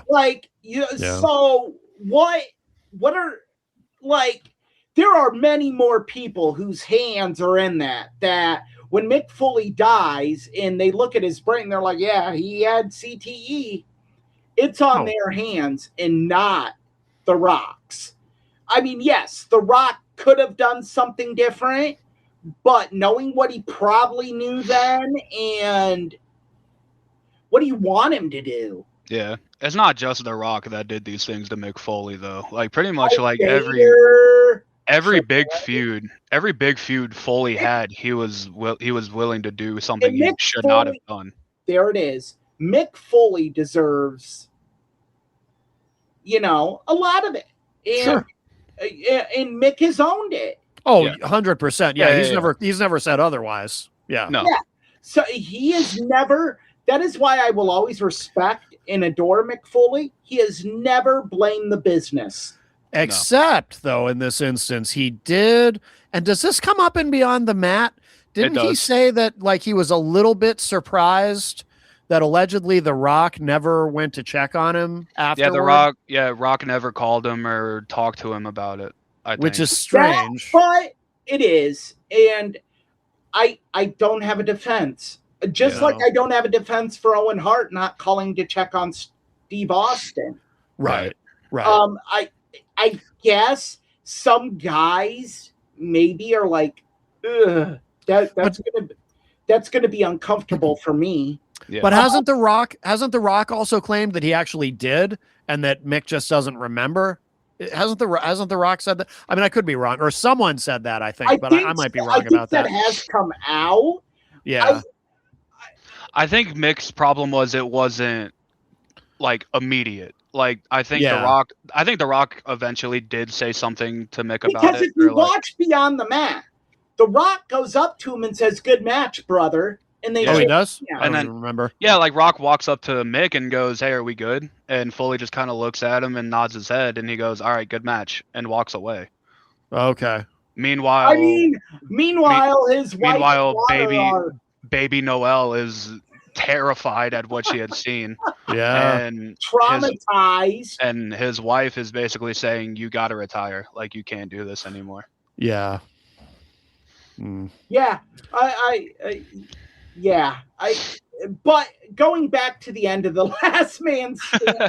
Yeah. It's a very good ending. I love the ending. How else could it have ended than these two guys that have been through hell knocking each other out with a chair? Yeah. I mean, there's no other way this ends. Right. They should have, because the crowd boos when they go, "Oh, it's a draw."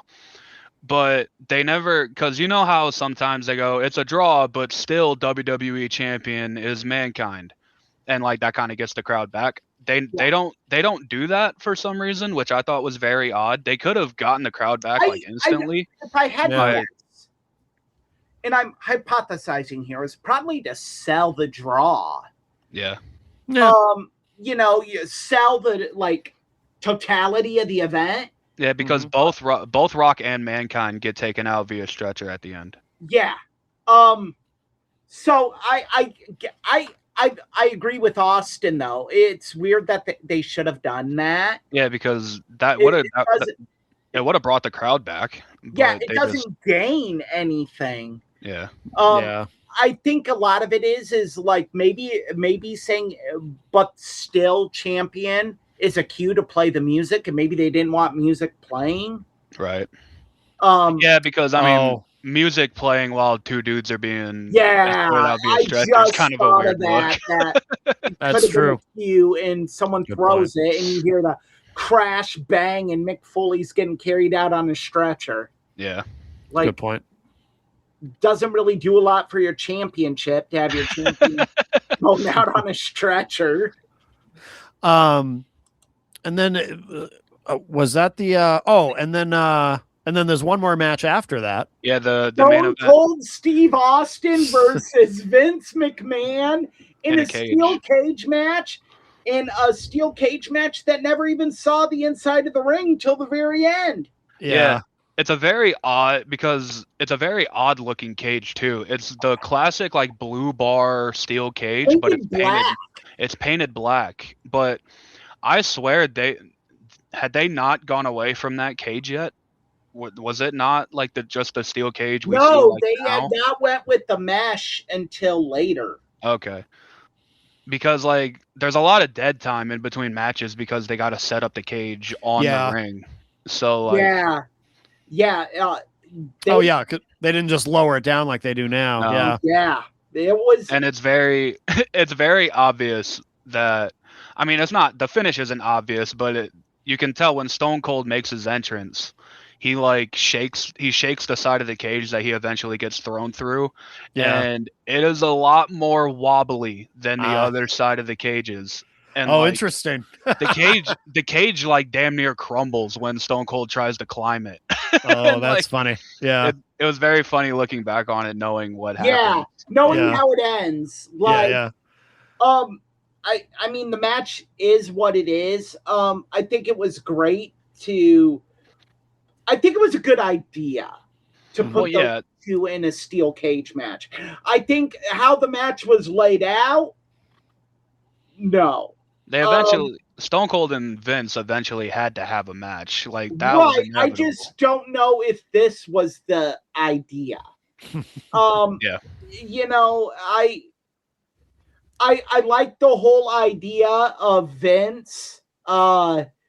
Vince actually did break his tailbone in this match, falling from the cage. Oh my god, that bump is one of the brutal worst cage bumps I've ever seen. Vince flat backs off the cage through the announce table and breaks his ass. But it's not a clean break. He hits he hits the front of the table, like where it's being supported. He hits the front, lays there for like 10 seconds, and the table gives. And like he bounces. You can see him literally bounce off it.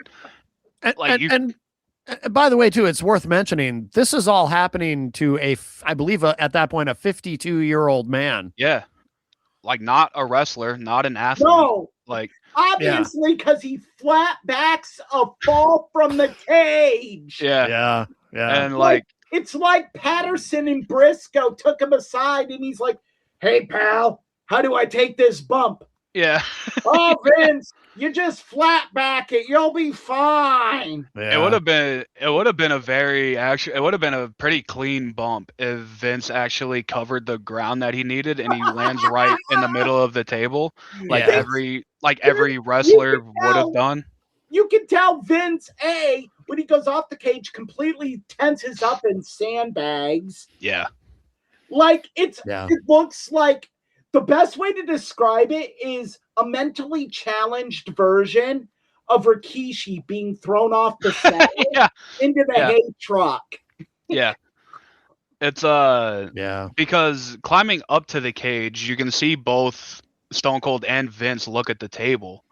And like Vince starts to climb a little bit more to the point where he can't climb any higher on this cage. And so he's only a third of the way up, by the way. Yeah, he's like not to do this spot, you need to be at the top of the cage. Because that's physics. You need to be at the highest point to safely fall. Yeah. And he wasn't.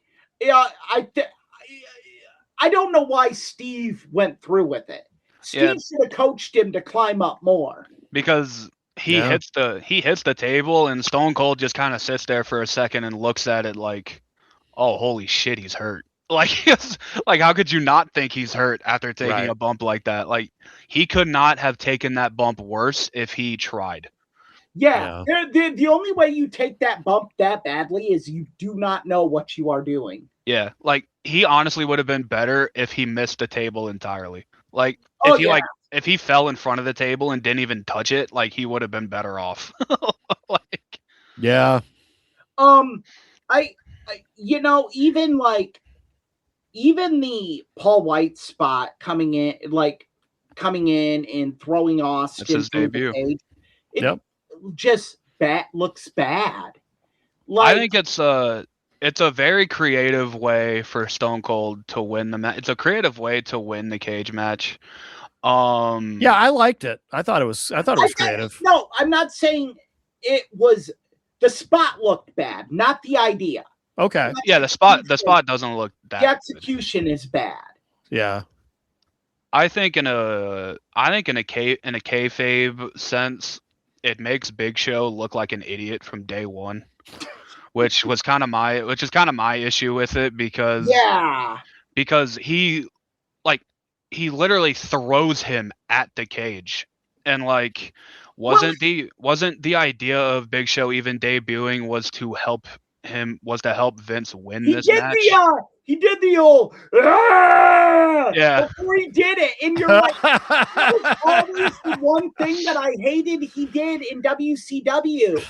Yeah. Like, you don't need to grunt to sell your finish. Yeah. You're a 7 foot, 400+ pound dude who can lift anyone. Yeah. Just lift them up and throw them down. I don't need you taking a constipated deuce while you're doing it. Yeah. Like, could you imagine every time, like, Shawn Michaels did the Sweet Chin music, he went, yeah. Can you imagine if every time Shawn Michaels did the Sweet Chin music, he went, I think like, I never laughed so hard in a Rock promo than when he started going, yeah. Like, that's good. That's exactly what I thought about it. I'm like, oh my God, someone finally said it. Like, and Austin's right. It was like, you want to book him as this corporate monster. Yeah. But he just ruined the plans of the corporation. Yeah. But the next night, you sell him as the hottest free agent, and he's on board with Vince. Yeah. Huh? I think it's a good way to show how much of a monster he is, because like, yeah, you throw another grown man through a steel cage, like, yeah, you're big, you're massive. Mm-hmm. But I think the problem is that's how the match ended, when I think you could have done everything that he did, but just have Stone Cold pin Vince, just have him beat Vince clean, and then you can have the Big Show debut. Like, right. That would have, I agree. That would have been better. That would have been smarter. Yeah. But yeah, it just, wow. Like, you didn't just cross the block to get across the street. You crossed the block, you went over the hill, you went under the subway, you took 2 buses. Like, you can't tell me that all the great minds that were a part of WWE at this time, and Vince Russo, were sitting there, and they're like, well, the best way to get to Rock Austin is this. Yeah. When the easiest thing to do is just have Stone Cold win the Royal Rumble. Mm-hmm. Like, why Vince needed to win the Royal Rumble? I hated all that. I don't have an issue with Vince winning the Royal Rumble. I hated that. Hated all that shit. I thought that was fine.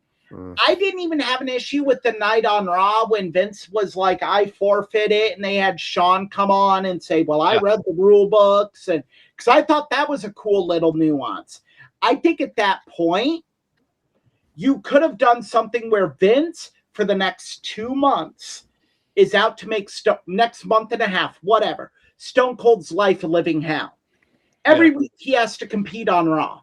And every week, the odds are stacked against Stone Cold. But somehow, some way, Stone Cold finds a way to win. Because him getting to The Rock is so important. What if I just thought of this. What if the way they could have done a match on St. Valentine's Day Massacre with Stone Cold, but it's with Vince and a chosen opponent of Vince's choosing, and that could have been the Paul White debut. That I like that. That's awesome. Because that would have been cool. Yeah, I agree. I mean, look, you have Paul White losing his debut, but I think even in his actual debut match, Stone Cold beat him anyway, I believe. So it's like whatever. I have him take 3 stunners. Yeah, I'm gonna say you can make Big Show look like this monster that like no one can handle, but Stone Cold eventually finds the odds because of course he does. If CM Punk can make Roman Reigns look strong, yeah, got to make the big guy look strong. Yeah. But like I just thought like if you want to have, because that eliminates Vince, it could get Stone Cold on the show still, and the Paul White debut, you wanted it to be this big moment that you wanted it to be. Like, why not throw him in there with your hottest guy right now? And like the only way Stone Cold can get to Rock is if he beats Paul White. Yeah. And have it be a mystery. Yeah. Have Paul White just show up the night of the event. Yeah. Like, it can be. You have him whoop Austin's ass for 10 minutes. Yeah. Austin only wins because he breaks out, gets 3 stunners on him. Yeah. Because you could still sell it. Because like the corporation music just is Vince's music. Like Big Show doesn't have his own music yet, but like it's a Big Show. Yeah, always hated it. That so bad. It's but like you can have Austin sell it like, oh, this big bastard come into the ring, Big Show, who is still in good shape at this point, only wearing trunks, and like really sell the fact how big this dude really the all is. Black. The black shirt and the black Tommy Hill. Oh, okay. I got you. In the black lugs. Yeah. Just have him come out and beat the hell out of Austin. And then Austin wins with 3 stunners. Another nuance you could add to it is Vince is a special guest referee. Yeah. And there are times that Big Show would have him for like a 10 count, and Vince is like, "No, damn it, beat him up more." Yeah, that's a good idea. Yeah. Yeah, then, I mean, so then it's everyone could be like, Vince is blaming Big Show, but Big Show's like, "Yo, I had him beat." Yeah. What the hell? Interesting. What'd you want me to do? Yeah. There's so many better ways, and that should have been the tagline for this event. We know there are better ways. We're just not doing them. Yeah, we need Vince in the ring. Yeah, for some reason.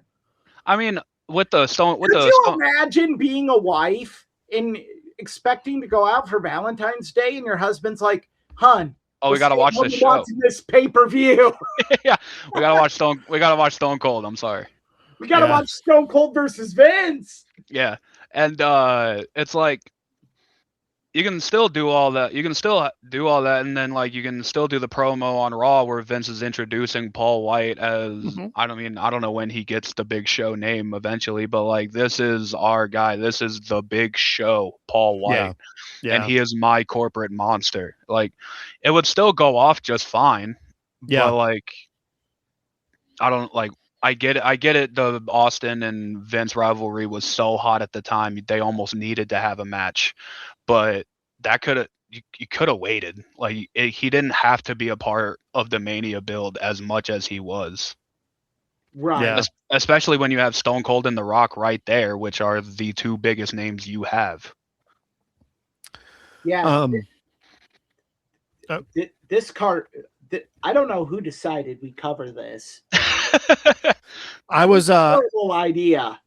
I found this. So in 2017, Kevin Pantoja of 411 Mania gave the event a rating of 2.5, very bad, writing, quote, "This was on the way to being one of the worst pay-per-views I've ever seen, starting with Goldust, Blue Dust, Holly Snow, and Midian Boss Man was an awful decision. The tag title and intercontinental title matches didn't turn things around.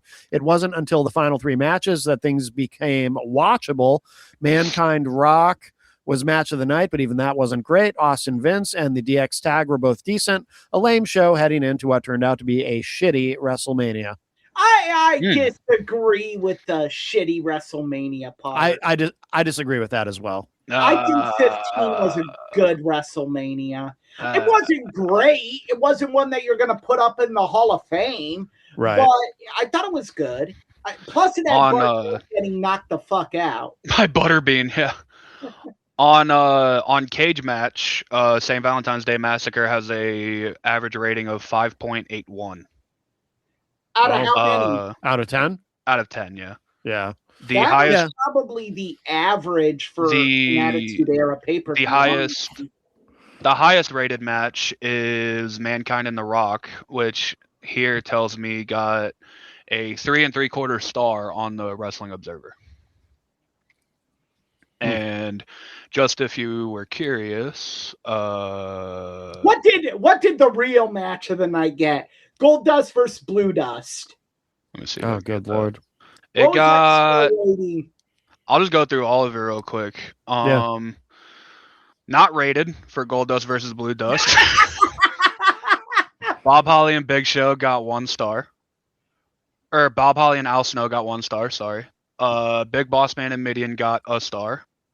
Or no, it got -1 star. The tag team title match got 1 star. Val Venus and Ken Shamrock got 1 1/4. China and Kane and DX got 2.5 stars. Mankind and The Rock got 3 3/4.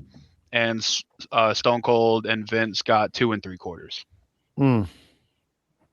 Wow. So Uncle Dave didn't really like this show. Nope. No, Uncle Dave. Vito didn't even like it. Vito fell asleep while we were watching it. Yeah. Vito looked at me and literally gave me a look like, really? I got adopted for this? Yeah. He gave me a look that told me, Dad, take me back to the shelter now. Oh my God. Oh, he is cute though. I'm watching him just laying down, stretching out. He's cute. He's getting this is his, like, he'll nap now, and then like after his last walk, I'll be like, okay, it's bedtime. No. Yeah. Negative. So anything else to say on this? Any final thoughts on the St. Valentine's Day Massacre? I made a horrible mistake. It wasn't the best of the Attitude Era. At least I would hope not. I stand behind my opening statement. It was emblematic of the Attitude Era. But your outside of your big matches, they were not good. And Rock and Mankind was good. You know, for what it was, I mean, you're not looking at Stone Cold and Vince as a wrestling classic, but for what it is, I thought it was a fun match for what it was. Yeah. All right. Yeah. Well, we should probably, we're coming up on 2 hours. Also, my bladder is calling me because I did drink a big gulp. With caffeine shots. Oh, always 2 of them. 2 of them for this. Oh, caffeine shots. Oh yeah. What I do is, so I don't like coffee. I could never develop Austin. I don't know if you've heard this, Austin. Eric knows my special drink. It was last week. You told us your secret recipe. Oh, I did? I already talked about that? Okay. Sometimes I only do 1 caffeine shot. It depends. Okay. But winter just saps the energy out of me, so I need extra caffeine. And I'm an energy drink guy during the week, and because I actually have time on the weekends to do it, I actually drink coffee on the weekends because I actually have the time. Yeah. I wish I liked coffee because it'd probably be a lot healthier for me. With my Eggo waffle French toast sticks, I had cotton candy Alani energy drink. You're not a fan? Not a fan of cotton candy? No. Matt, you are not 200% American if you hate cotton candy. I am not 200% American. That's true. I am 100% American. I'm not 200%. No, you're under 100% even. You can't even hold a can of real American beer with that ass. You're right. I can't fucking find it. How would I hold it? Yeah, no one knows where this beer's at. I don't know where to get it. I can't even make the website work. Did we talk about next week at all yet? Yes, in the message, Matt. I don't know why I'm so bad at retaining that information. What's next week? What's our main event? Next week's episode, main event, since he more than likely is retired, we are going to have an AJ Styles. Oh, yes. Perspective. That's right. Okay. About the career of AJ Styles. Heads up, people, this could be a 2-part episode. TNA, ROH, New Japan, WWE. Yeah. All of it, we'll try to fit all of it in. I'm thinking it might be a 2-part episode. It could be. Where we do part 1, Ring of Honor and TNA. And that I feel like his TNA run is going to be the big. Well, that'll also allow us to talk about in depth the scandal that almost killed Ring of Honor. Yeah. Because that was AJ Styles was a big reason why it almost killed the Ring of Honor.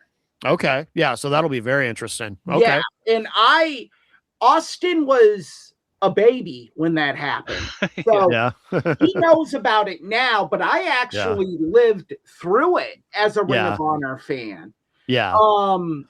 So I'll be able to really talk about how AJ Styles, TNA, and a Philadelphia news network almost killed Ring of Honor. Mm-hmm. Okay, that'll be interesting. Rightfully so. Yeah, you've told me because I didn't know the history either, Eric. But you have told me a little bit about that on the show. Yeah. So that'll be interesting. That'll be very interesting. All right. Any final thoughts? I gotta say, after watching this show, Bruce Pritchard said a couple weeks ago on his shows, I know the comment. Era doesn't hold up. Yeah, I tend to agree. And at first I'm like, Bruce, the Attitude Era made you, but after watching this, I'm like, Bruce, you're right. It really doesn't. It was a lot of bad wrestling. I mean, it's like the evolution of anything. We had to go through that to get to here. Yeah. But then there isn't, like, outside of your big matches, oh boy. Yeah. There was no attention paid to the Intercontinental Championship. Right, no attention paid to the tag titles. European was just X-Pac was European champion during this show. show. I totally forgot about that. He wasn't, and I watched the title wasn't defended. Yeah. It was at WrestleMania though. Yep. Against Shane O'Mac. And he won. Triple H turned. That's when you chose to have Triple H turn on D-Generation X. A European title match. Well, guys, I think that's so. Episode 31 is in the books. Let's see. If you please like and subscribe if you view the show on YouTube, and please subscribe on your podcast platform of choice. The audio version, of course, will be available probably very, very shortly. Usually get that up within an hour. You do. What's that? You do. I do. Yeah. It's not much to do. It's pretty easy. It's not like you have to do a lot of editing or anything. As compress the file, make an MP3, blah, blah, blah, blah, blah, blah. Anyway, but MattConnerton.com if you want to keep up with everything I'm doing. And Eric, you want to mention Pilcher's Point? www.pilcherspoint.com. You can find me on TikTok, Instagram, and X under Pilcher's Point, or Facebook at Eric Pilcher. I would like to add, Ice Out Now. Yes. Fight against ICE. This is not right. We need to stand against a totalitarian government and go Patriots. We all we got. We all we need. Boston strong. We are all Patriots. Win ring number 7. Let's go. All right. You know what's ironic? I'm the one of the three of us. I'm the one person who's actually like, I live in Southern New Hampshire. I should be the biggest Patriots fan. But I just don't care. Don't get me wrong. I'm glad when they do well because it makes people around me happy, and I like to see people happy. I personally have never. I don't know if do you watch the Super Bowl, Matt? No. Do you watch it? No. Okay. No. Couldn't Are you care gonna less. watch the halftime show? I don't know. I mean, we might find it later. Well, I'll tell you what. Last year, Jenny and I, after it had already aired, Jenny and I went online and sought out the halftime show because like when we there was all this stuff about Kendrick doing Not Like Us and everything, and we're like, oh, we have to see this, and I think we watched it like 5 times. It was so good. I watched it several times, and I have never been happier hearing 100,000 people say A minor in my life. So good. Say Drake. Oh, I love the smile on the fucking grin on his face when he looks into the camera and says, say Drake. So perfect. Oh, I loved it. Jenny loved it too. Like, so good. I don't know. Like, I don't think there's a better just kill shot in a music rivalry than that moment. Yeah, agreed. Like halftime show. I like how everyone's like, oh, Drake can come back from this. No. What's he gonna do? Get a guest spot on Degrassi? No, he's not coming back from this. No. It's over. This is like the knockout. This is done. And I always like Kendrick better. Anyway. Oh, like I never liked Drake. The only Drake song I can think of that I actually like is Nice for What. I really like Nice for What. It's catchy just because it's so catchy. I've never liked Drake. But I love Kendrick. Yeah, I've always liked Kendrick. And I was like, when I heard they were like beefing, I was like, why? Like, Kendrick could end him in one verse. This wasn't, this is not even, this is like MGK versus Eminem. What are we doing? Well, but I'm like, interest. It's good for business. And then I thought Kendrick did, and Drake came back, and it's like, no, stop, go away. Like, go sing to your teeny boppers and have your Hot 100 songs. Go. Like, no, this is not a battle for you. And I actually felt bad for Drake until he said he best not speak on me at the Super Bowl. And it's like, well, he did. Well, Drake, all that sympathy Eric had for you just went out the window because whatever. Speed, young man. Absolutely. Austin, where can people find you online? I'm on Twitter. I'm on, or whatever you want to call it. I talk wrestling most of the time, but it's kind of whatever comes to my mind, whether it's wrestling, movies, TV, music, creatorship. Yeah. Creatorship. I like it. That's a big one. It's in writing. And your LinkedIn with that. I should. I might as well. I am going to work to get this guest in here to end this. Yeah. Once and for all. Big Joe, the Pilch Daddy. Joe Pilcher. The third man. Well, very good. Get him in here. He only has to be here for a few minutes. He has a wife, kids. He's very busy. Just to say Eric created it. Because this is ridiculous. All right. Well, very good.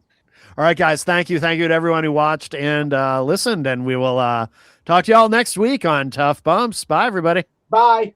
Bye.